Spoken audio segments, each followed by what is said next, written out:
Friends, நான் வந்துட்டேன். உங்க பக்கத்து வீட்டு பொண்ணு. பாத்தீங்கன்னா டக்காராஸ் ட்ரெஷர் இருக்குல்ல, அதோட அடுத்த எபிசோடுங்க.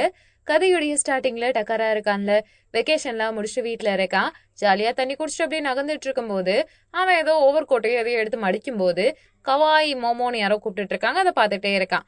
டேஷன்னு சம்மர் ஹாலிடேஸ் முடிச்சுட்டு வந்தாச்சு. அவனோட ஃப்ரெண்ட்ஸ் எல்லாம் பார்த்துட்டு வாங்க பங்கு, நீங்க எங்க என்னடா அது சம்மர் ஹாலிடே சீக்கிரமே முடிஞ்சிருச்சுன்னு பேசிக்கிட்டு இருக்கான். கண்டிப்பா அடுத்த வாட்டி பெரிய அவுட்டிங் எல்லாம் போகணும் அப்படின்னு சொல்லிட்டு இருக்காங்க. அப்புறம் மறந்தாச்சு, கேம்ப்ல நம்ம எடுத்த பிக்ஸ் எல்லாம் வந்துருச்சு அப்படின்னு சொல்லிட்டு டேஷன் கிட்டையும் கொடுத்துட்டு இருக்காங்க. டேஷனும் டக்காராவும் சேர்ந்து இருப்பாங்க நிறைய பிக்ஸ்ல.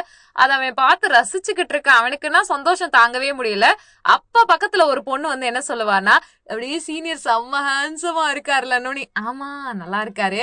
எப்படியோ இந்த கேம்ப் நம்மளையும் சீனியரையும் ஒரு வழியா இணைச்சிருச்சுல, க்ளோஸா இருந்தோம்ல, நிறைய ஹாப்பி ஹேப்பனிங்ஸ் எல்லாம் இருந்துச்சுன்னு நினைச்சு டேஷன் சந்தோஷப்பட்டுட்டு இருக்கான். அப்புறம் அவங்களோட ஃப்ரெண்ட்ஸ் கேங்கோட கிளம்பி போயிடுறான். போயிட்டா கிளப்புங்க, ஹைக்கிங் கிளப்ல சீனியர் அக்கா அட்வைஸ் பண்ணிக்கிட்டு இருக்காங்க. என்னடா எக்ஸாம்ஸ் எல்லாம் முடிஞ்சிருச்சு, ஹரிபரியிலேயே போயிட்டுங்க, சரி உங்க ஹரிபரிக்கு இப்போ ஒரு அரிமருந்து நான் தரேன் அப்படின்னு சொல்லிட்டு ஹைக்கிங் நமக்கு ஒண்ணு இருக்க போகுது, டாக்கோ மவுண்டன் இருக்குல்ல, அங்க போறோம், இது ஜாலியா தான் இருக்க போகுது அப்படின்னு பேசிக்கிட்டு இருக்காங்க. அப்போ டக்காரோட ஃப்ரெண்டு கேட்பான், ஏகா எவ்வளோக்கா ஸ்நாக்ஸுக்கு எல்லாம் செலவாகும் அப்படின்னும் போது, ஒரு 500 yen மட்டும் நீ கொடுத்தா போதும் அப்படிங்க. வாழைப்பழம் வாங்கிக்கலாமா அப்படின்னு பேசிக்கிட்டு இருக்காங்க. 500 என்ன அவ்வளவு ஸ்ட்ரிக்டாலாம் என்னால கொடுக்க முடியாது, நான் வேணா 5 ரூபா தட்டுமா நக்கல் அடிச்சிட்டு இருக்காங்க. இது ஒரு ஜோக்குன்னு சொல்லி அவங்களுக்குள்ளேயே சிரிச்சிட்டு இருக்க. அப்ப டக்கராவுக்கு ஒரு போன் கால் வந்துட்டு இருக்கு. இது இம்பார்ட்டன்டான போன் கால், நான் உடனே பேசி ஆகணும்னு சொல்லிட்டு டக்கரா என்ன பண்ணுவானா, அந்த இடத்த விட்டு நகர்ந்து போயிருவான். டக்கரா போனதே ஒரு கண்டென்ட்டா வச்சுட்டு மீதி மெம்பர்ஸ் எல்லாரும் பேசிக்கிட்டு இருக்காங்க. ஆமா, அந்த கால் யார்கிட்ட இருந்து வந்திருக்கும், எப்படி வந்துச்சு, டக்கரா சீனியருக்கு இப்ப அடிக்கடி போன் கால் வருது அப்படின்னோடனே பக்கத்துல இருக்க பையன், அதெல்லாம் யாருன்னு எனக்கு தெரியும், அவன் எங்க போவான் பையன் வேற எங்கன்னு நக்கல் அடிச்சிட்டு இருக்காங்க. எல்லாருமே ஒரு கியூரியஸா தான் இருக்காங்க, டக்காரா அக்கா அந்த மொமோக்கோன்றது யாரு அப்படின்ட்டு. இந்த கான்வர்சேஷன் பெருசா தான் போயிட்டு இருக்கு. மாத்தி மாத்தி சொல்லிட்டு இருக்காங்க. ஒரு பொண்ணு அடிக்கடி கால் பண்றா, நம்ம காலேஜ்லயே ஹேண்ட்ஸமான பையன், இவ்வளவு நாளா எந்த விதமான ஒரு கேர்ள் ஃப்ரெண்டுமே இல்லைன்னா கண்டிப்பா அவனுக்குன்னு ஒரு புள்ள கிடைச்சுதானே ஆகணும் அப்படின்னு பேசிக்கிட்டு இருக்காங்க. உங்களுக்கு எப்படி தெரியும் அப்படின்னு கேட்கும்போது, தெரியும்டா, அடிக்கடி அந்த பொண்ணுகிட்ட இருந்து கால் வரும், நானும் பார்த்திருக்கேன், யாருன்னு தெரியலையேன்னும் போது டேஷனுக்குமே மனசுக்குள்ள வருத்தம் வந்துருது. ஆமால, அன்னைக்கு ஒரு நாள் வந்துச்சுல மொமோக்கோ கிட்ட இருந்து காலு, யாரா இருக்கும் அவங்க, எப்படி அவங்களுக்கு பழக்கமா இருக்கும், அப்ப அவ்வளவுதானே நம்ம சீனியர் நமக்கு இல்லையான்ற மாதிரி ஃபீல் பண்ணிக்கிட்டு இருக்கான். பக்கத்துல இருக்கவங்க விச பாயாசத்தை வைக்கிற மாதிரி தான் பேசிக்கிட்டு இருக்காங்க. எனக்கு தெரிஞ்சு இவ்வளவு ஹேண்ட்ஸமா இருக்கான்ல, இவனுக்கு நம்ம காலேஜ்ல இருந்து வெளியில யாரோ ஒரு அழகான பெரிய பொண்ணு மேல கிரஷ் அப்படின்னு சொல்லிக்கிட்டு இருக்கானுங்க. ஐயோ, பெரிய பொண்ணா அப்படின்னா ரொம்ப பொசசிவால இருப்பாங்க. ஓ, இவரை விட அவர் பெரிய புள்ள மேல காதல் வச்சிருக்காரா, அதான் வெளியில சொல்ல மாட்டேங்கிறாரோ அப்படின்லாம் நக்கல் அடிச்சிட்டு இருக்காங்க. இது எப்படி இருக்குண்ணா டேஷனுக்கு, நம்ம சீனியர் டக்கராவுக்கு அவரை விட சீனியர் ஒரு பொண்ணு மேல காதலா, ஏன் என்னடா அது அப்படின்ட்டு இருக்கா. டேஷன் மனசு அப்படியே புண்ணாயிடுச்சு. ஆக்சுவலா மீட்டிங் முடிச்சுட்டு டக்கராவை பார்க்க போயிருப்பான். டக்கரா கேட்பான், என்ன மீட்டிங் எல்லாம் முடிஞ்சிருச்சானோடனே, முடிஞ்சிருச்சு சீனியர், ஏதாவது தகவல் இருக்கான்னும் போது, நாளைக்கு 9 மணிக்கு எப்பயும் போல ஆரம்பிச்சிருவாங்க, நம்ம போயிட்டு வந்துடணும், இதுதான் தகவல், நோட் பண்ணிக்கோங்க அப்படின்னோடனே ஓகே ஓகே அப்படின்ட்டு இருக்காங்க. அப்புறம் இவன் வாயை வச்சுட்டு சும்மா அப்படியே பாத்துக்கிட்டே இருப்பானா. என்ன ஆச்சுன்னு டக்கரா கேட்பான். இல்ல வாழைப்பழம் சாப்பிட்டா நல்லாதான் இருக்கும், மல்லாடி வாரத்துல உட்காந்துனோடனே சிரிப்பான். என்ன லூசு மாதிரி வளர்க்கிட்டு இருக்கான்னு. அவங்க வேற ஏதோ ஜோக் பண்ணிட்டு இருந்திருப்பானுங்க போல, எனக்கும் அந்த ஜோக் புரியல. சரி சீனியர், உங்களுக்கு இன்னைக்கு முழுக்க நிறைய கால் வந்துச்சு, அது யாரு அப்படின்னு கேட்டுருவானா. டக்கரா மூஞ்சி உடனே மாறிடும். நன் ஆஃப் யுவர் பிசினஸ் அப்படின்ட்டு அந்த இடத்த விட்டே நகர்ந்து போயிடுவான். ஜென்ரலா எல்லா பைத்தியங்களும் பண்ற மாதிரி தான் டேஷன் பைத்தியமோ, ஐயோ நம்ம ஹர்ட் பண்ணிட்டோமோ, நம்ம பண்ணது பெரிய தப்போ, இது கிளியர் பண்ணணுமோன்னு மெண்டல் டாக்கியாட்டம் பேசிக்கிட்டு இருக்கு. டக்காராத பெருசா கண்டுக்கிற மாதிரிலாம் தெரியல. இந்த லூசுக தொல்லை தாங்க தாங்க முடியல. யார் மேலேயாவது கிரஷ் வைக்க வேண்டியது பைத்தியங்க. அப்படியா இருக்குமோ, இப்படியா இருக்குமோ, நம்ம அவங்க ரொம்ப காயப்படுத்திட்டோமோ, அவங்க பாவம் இல்ல, நம்மளாலதான் மனசு வெந்துட்டாங்கன்ட்டுன்னு. அப்போ டக்கராக்கு ஏதோ போன் கால் வருது. போன் எடுத்தோன்னே, சொல்லு அப்படிங்க. இல்லை, நான் உன் தாத்தா பேசிக்கிட்டு இருக்கேன், என்னடா யாருன்னு நினைச்சு என்னை திட்டிக்கிட்டு இருக்க அப்படின்னும் போது, சாஃப்டாலாம் பேச மாட்டேன், என்ன கோவம், உன் ஃப்ரெண்டு கூட சண்டை போட்டியானும் போது, இல்ல தெரியாம பேசிட்டேன் தாத்தா அப்படின்ட்டு இருக்காங்க. எனக்கு கொஞ்சம் மைண்ட் அப்செட்டா இருக்கு, அதான் நான் அப்படி பேசிட்டு இருக்கேன். தயவு செஞ்சு பேராண்டி, யாரு கூடயாவது சண்டை போட்டிருந்தா உடனே சார்ட் அவுட் பண்ணிட்டு சமாதானம் ஆக, இருக்கிறது ஒரு வாழ்க்கைன்னு அட்வைஸ் பண்ணேன். இவன் என்ன சொல்லிட்டு இருக்கானா டேஸ்ன்னு, எனக்கு தூக்கம் வராது, நான் தப்பு பண்றேன்னு புலம்பிக்கிட்டே இருக்கான்.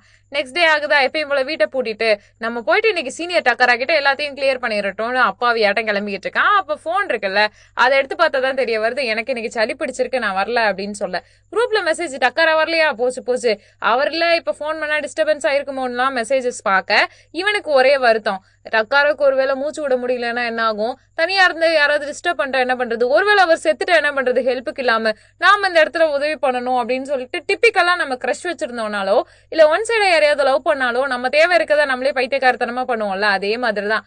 அப்ப சீனியர் பினாமி போன் வரும். ஆனா இவன் இருக்கானே சும்மாலாம் இல்ல, ஐயோ இல்ல நான் போயே தீரணும், இப்ப நான் டக்கராவை பார்த்தே தீரணும்னு பைத்தியம் மாதிரி சொல்லிக்கிட்டு இருக்கான்.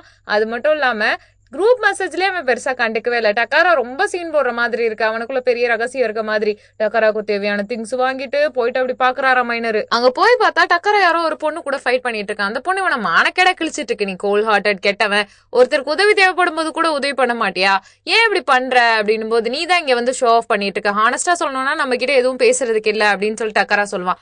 அந்த பொண்ணு நீ ஏன் இப்படி பண்றடா அப்படின்னா நீ என்ன விட்டுட்ட அப்படின்ற மாதிரி வார்த்தைகள் வர, இடையில போயிட்டு டென்ஷன் சும்மா இல்லாம நீங்க சொல்ற மாதிரி டக்காரா கெட்டவர் கிடையாது, அவர் ஒன்னும் கோல் ஹார்ட்டட் கிடையாது, எனக்கு ஒரு நாள் பிரச்சனை அப்படின்னும் போது அவர் தான் முன்னாடி வந்து நின்னாருன்னு சொல்லிட்டு பேசிக்கிட்டே இருக்காங்க. சீரியஸ்லி ஸ்பீக்கிங் இவன் சொல்ற வார்த்தை ஜாப்பனீஸ் இது கொஞ்சம் நம்ம இமோஷன்ஸை ரிலேட் பண்ணிக்குது. நமக்கும் யாராவது மேல கிரஷோ ஒன் சைட் லவ்வோ இருந்துச்சுன்னா அவங்க எவ்வளவுதான் கெட்டவங்களா இருந்தாலும் அவங்களோட நல்லதை மட்டும் தானே எடுத்துக்குவோம், அதை மத்தவங்க முன்னாடி சொல்ல ட்ரை பண்ணுவோம்ல, அதே மாதிரிதான் அவன் பண்ணிட்டு இருக்கான். எனக்கு இந்த விஷயம் ரிலேட் ஆகுது, அவ்வளவுதான் சொல்லுவேன். டக்காரானா பாத்துக்கிட்டு டெய்ஷன் என்ன சொல்றேன்ட்டே இருக்கான்.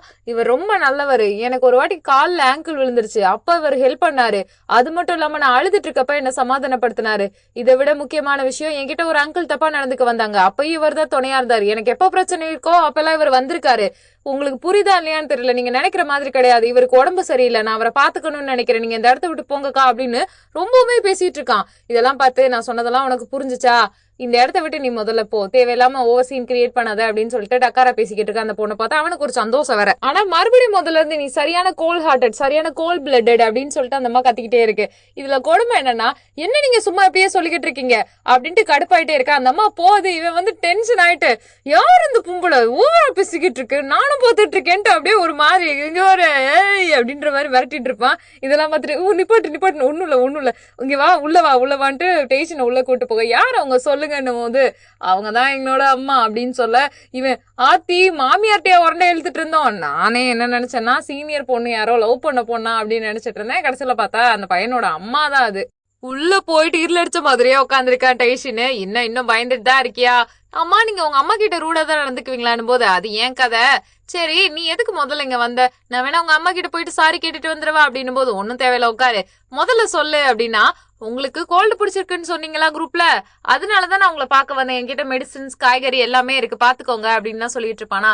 அதுக்கு அவன் என்ன சொல்லுவான்னா, டேய் லைட்டா தாண்டா ஒரு மாதிரி இருக்கு மூக்கு கிட்ட, நீ ஏன்டா அப்படிலாம் பண்றனே, சாரி நான் தெரியாம பண்ணிட்டேன் அப்படின்னு டெய்ஷன் சொல்லிக்கிட்டு இருக்கான். டெய்ஷனோட கேரக்டர் மாதிரி தாங்க ரியல் லைஃப்ல என் கேரக்டருமே. அதுல அடுத்து என்ன நடக்கும்னா, நீங்க என்ன ஆச்சு ஏன் இப்படி இருக்கீங்க அப்படின்னு திருப்பி கேட்பானா.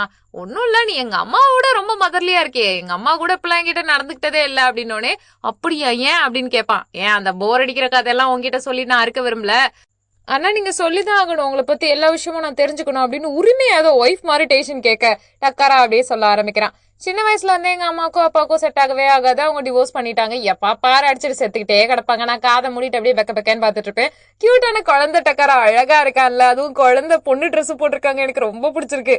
இதுல கொடுமை என்னன்னா, அவங்க ரெண்டு பேரும் அடிச்சுக்கிறது அவங்க ரெண்டு பேருக்குமே பிடிக்குதா பிடிக்கலையான்னு இந்த பையனை கவனிச்சுக்கவே மாட்டாங்க போல. அப்பெல்லாம் எங்க தாத்தா தான் என் மேல ரொம்ப பாசமா இருந்தாரு, அவர் என்ன பண்ணுவாருன்னு என்ன கூப்பிடுவாருன்னு சொல்லி அவன் பிளாஷ்பேக் சொல்லிக்கிட்டு இருப்பான். தாத்தா தனியா கூட்டு போயிட்டு என்ன பண்ணிட்டு இருக்கீங்க தங்க பிள்ளைனோடனே அவனுக்கு கோலி சோடா கொடுப்பாரு. அதை வந்துட்டு அந்த கோலியை வந்து டடக்குடு உடைக்கிறது அதெல்லாம் சொல்லி கொடுக்கும் போது, இதை நான் பார்த்ததே இல்லையேன்னு போது, இதுதான் வேர்ல்டுலயே கூலான ட்ரிங்க், குடிச்சு பாருன்னு அவனுக்கு குடிக்க இது ரொம்ப டேஸ்டா இருக்கு அப்படின்னு அவன் சொல்லுவான். சரி ஓகே நான் குடிச்சு முடிச்சிட்டோனே என்னடா தேடிக்கிட்டு இருக்கேன்னு பார்த்தா அந்த கோலி குண்டு உள்ள மாட்டி இருக்குல்ல, அது எப்படி எடுக்கிறதுனோடனே அவர் மூடியை திறந்து எடுத்து கொடுப்பாரு. இது ரொம்ப ஷைனியா அழகா இருக்கு, இது எதுல இருந்து செய்யறாங்க அப்படின்னு கேட்பான் நாட்டக்காரா. அதுக்கு உடனே இது கண்ணாடியில இருந்து செய்யறாங்க, இது ரொம்ப காஸ்ட்லியோ அப்படின்னும் போது, இந்த உலகத்துல சில பொருட்கள் பாக்குறதுக்கு அழகா இருக்கும், அது காஸ்ட்லியா இருக்கணும்லாம் அவசியம் இல்ல, நம்ம பார்வையில தான் இருக்கு அது காஸ்ட்லியா இருக்கா காஸ்ட்லி இல்லாம இருக்கான்னு தாத்தா அட்வைஸ் பண்ணிட்டு இருப்பாரு. உன் பாட்டி இருக்காங்களா, அவங்க வானத்துல இருக்காங்க, ஒரு ஸ்டாரா இருக்காங்க தெரியுமா, அதே மாதிரிதான் அந்த உலகத்துல எல்லா விஷயமும், இந்த மலைகள் முகடு, உங்க அம்மாவோட ஜுவல்லர் எடுத்துக்கோ, அது ரொம்ப அழகா இருக்கும், பட் எந்த அளவுக்கு வந்து ஜொலிக்குமான்னு கேட்டா கிடையாது, இந்த மார்பிள் அழகா ஜொலிக்குதுல உன்னை சந்தோஷப்படுத்துது இல்ல, அதான் வித்தியாசம்னு சொல்ல. இதெல்லாம் கேட்டோடனே நான் உன்னை மலை முகடுக்கு கூட்டு கூட்டு போகவா அப்படின்னு தாத்தா சொன்னோன்னே கண்டிப்பா போலாம் அப்படின்னு சொல்ல தாத்தா கிளம்பி போயிருவாரு. இவன் என்ன பண்ணுவானா அம்மா கிட்ட ஆசையை கொண்டு போயிட்டு அம்மா இந்த உலகத்திலேயே பியூட்டிஃபுல்லான மார்பிள் உங்ககிட்ட கொடுக்குறேன்னு கையில போய் கொடுப்பான். அவங்க அம்மா அதை பார்த்துட்டு தூக்கி போட்டுட்டு இந்த சீப்பான பொருள்லாம் எனக்கு வேணான்னு சொல்லிக்கிட்டு இருக்கோம். அது மட்டும் இல்லாம அவன் சொல்லுவான் எங்க அம்மா எப்பயுமே எங்க அப்பா கிட்ட இருந்து வரக்கூடிய அந்த பணம் இருக்குல்ல மாசம் மாசம் வரும் இல்லையா, அதுக்காக தான் வந்து என்ன நச்சரிச்சுட்டு இருப்பாங்களே தவிர மத்தபடி என் மேல எல்லாம் அன்பே இல்ல அப்படிங்கும் போது இது எல்லாத்தையும் கேட்டுட்டு டேஷன் எனக்கு என்ன சொல்றதுனே தெரியல அப்படின்னு அப்ராணியாட்ட மூஞ்சி வச்சிருப்பான். அப்படியே பேசிக்கிட்டே ஒருத்தருக்கு ஒருத்தர் பாத்துக்குவாங்களா, நேத்துக்கு சாரி நான் அப்படி நடந்திருக்க கூடாது அப்படின்ட்டு இன்னொரு விஷயம் நான் உங்ககிட்ட சொல்லணும், தேங்க்ஸ் எங்க அம்மா முன்னாடி பயங்கர கெத்தா என்ன ஆக்கி விட்டுட்டேன் அப்படிலாம் சொல்ல. உண்மையிலே எல்லாரும் உன்ன மாதிரி இருக்க மாட்டாங்கன்னு பேசிக்கிட்டு ஆனா நான் ஒண்ணு சொல்லட்டுமா, நான் எங்க அம்மா மாதிரி தான், எனக்கு எது வேணுமோ அதை தான் பண்ணுவேன் அப்படின்ட்டுனோடனே அப்படி ஏன்ட்டு அவன் பார்த்துட்டு இருப்பான். நான் பார்த்துட்டு இருக்கும்போது அவன் கணத்தை வேகமா பிடிச்சிட்டு கிஸ் பண்ற மாதிரி க்ளோஸரா கொண்டு போவான். தொட்டு பார்த்தா பயங்கரமா பாடி ஹீட்டா இருக்கு. பாடி ஹீட்டா இருக்கிறத பார்த்துட்டு அப்போ உனக்கு ஏன் என்னாச்சு உடம்புலாம் ஹீட்டா இருக்கு அப்படின்னு கேட்கும்போது இல்ல நேத்து நான் சரியாவே தூங்கல, மைண்ட் அப்செட்டா இருந்துச்சு, அதனால பாடி ஹீட்டா இருக்கு அப்படின்னும் போது உனக்கு ஃபீவர் வந்திருக்கு, நீ என்ன குழந்தையா அப்படின்னு சொல்லிட்டு அவனை திட்டிக்கிட்டு இருக்கான் டக்காரா. டேஷனுக்காக அவனோட ஸ்வெட்டர் இருக்குல்ல, ஸ்வெட் ஷர்ட், அதை எடுத்துட்டு வந்து கொடுக்க இதை போட்டுக்கோ கொஞ்சம் நல்லா இருக்கும் அப்படின்னு சொல்ல இந்த கசாயெல்லாம் கொடுத்துருக்கேன், அதை குடி கொஞ்சம் நிம்மதியா இருக்கும் அப்படின்னும் போது நான் உங்களை பார்த்துக்க வந்தேன் ஆனா நீங்க என்ன பார்த்துட்டு இருக்கீங்க அப்படின்ட்டு ஒரு மாதிரி அன்கம்ஃபர்டபுளா ரியாக்ஷன் கொடுத்துட்டு இருக்கான். இதெல்லாம் பார்த்தோன்னே அவனுக்கு ட்ரெஸ்ஸை அப்படியே டக்காராவே போட்டு விடுவான். நீ முதல்ல படுத்து தூங்கு, ரெஸ்ட் எடு அப்படின்னும் போது நீங்க ரொம்ப நல்லவர், நீங்க ரொம்ப தங்கமானவர், உங்களை மாதிரி யாருமே இல்ல, நான் உங்களை பார்த்துக்க நினைச்சா நீங்க என்ன பாத்துக்கிறீங்க, நான் நிறைய வாட்டி நீங்க என் பக்கத்துல வரும்போது ஒரியா இருக்கேன், நம்ம ரெண்டு பேருக்கு இடையில என்ன ரிலேஷன்ஷிப் இருக்கு, அதாவது நீங்க என் ஃப்ரெண்டும் கிடையாது, நம்ம ரெண்டு பேரும் வந்து ஃபேமிலியும் கிடையாது, உங்களை பார்க்கும்போது ரொம்பவுமே ஹார்ட் பீட்ல இன்க்ரீஸ் ஆகுது, அது எனக்கு ஒரு மாதிரி வியர்டா ஃபீல் ஆகுது, முகவே இருக்குது, ஹார்ட் பீட் அதிகமாகுது, குறிப்பா சொல்லணும்னா நம்ம ரெண்டு பேருக்கு இடையில இருக்க அந்த ஒரு ரிலேஷன்ஷிப்க்கு பேர் என்ன, நீங்க என் கூட ரொம்ப கைண்டா இருக்கீங்க, உங்களை பார்க்கும்போது வர அந்த நர்வஸ் இருக்குல்ல அது எனக்கு ரொம்ப பிடிச்சிருக்குன்னு சொல்லிட்டு குடிகார பெணாத்துற மாதிரி பெணாத்திக்கிட்டே இருக்கான். எனக்கு தெரியல ஆனா ஏதோ ஒரு விஷயம் ஸ்ட்ரேஞ்சா இருக்கு, பட் அது பிடிச்சிருக்கு, அது நல்லாவும் இருக்கு, உங்களை என்னன்னு சொல்றது, நீங்க என் லைஃப்ல எனக்கு ஐடியலாவும் இருந்திருக்கீங்க, எனக்கு பிடிச்ச ஒருத்தராவும் இருந்திருக்கீங்கன்னு சொல்லும் போது பாத்துக்கிட்டே இருக்கான். அதுக்கப்புறம் என்ன நடக்கும்னா என்ன நினைச்சான்னு தெரியல, டக்காராவனை அப்படியே கண்ணோட கண்ணா பாத்துக்கிட்டே இருக்கும்போது முனங்கிக்கிட்டே குழந்தைங்க எல்லாம் தூக்க கலக்கத்துல பேசுங்கல்ல அது மாதிரியே ரியாக்ஷன் கொடுக்க டக்காரா ஆயிட்டோ அவனை பாத்துக்கிட்டே இருக்கான். திடீர்னு பார்த்தா பேசிக்கிட்டே தூங்கிடுறான். அட பைத்தியக்காரன் நீ சரியான டம்புடா, உன்னை வச்சு ஊருக கூட போட முடியாதுன்னு சொல்லிட்டு அப்படியே டக்காரா மடிச்ச துணி எல்லாத்தையும் எடுத்துட்டு போறான். இங்க டேஷன் தூங்கிடுறாங்க. இதோட இந்த பார்ட் முடியுது. நீங்க நம்ம சேனல் லைக் பண்ணுங்க, ஷேர் பண்ணுங்க, சப்ஸ்கிரைப் பண்ணுங்க. குறிப்பா நான் ஒரு விஷயம் சொல்லணும்னு நினைச்சேன், டேஷனோட கேரக்டர் என் கேரக்டருக்கு ரிலேட் ஆகுற மாதிரி இருக்கு.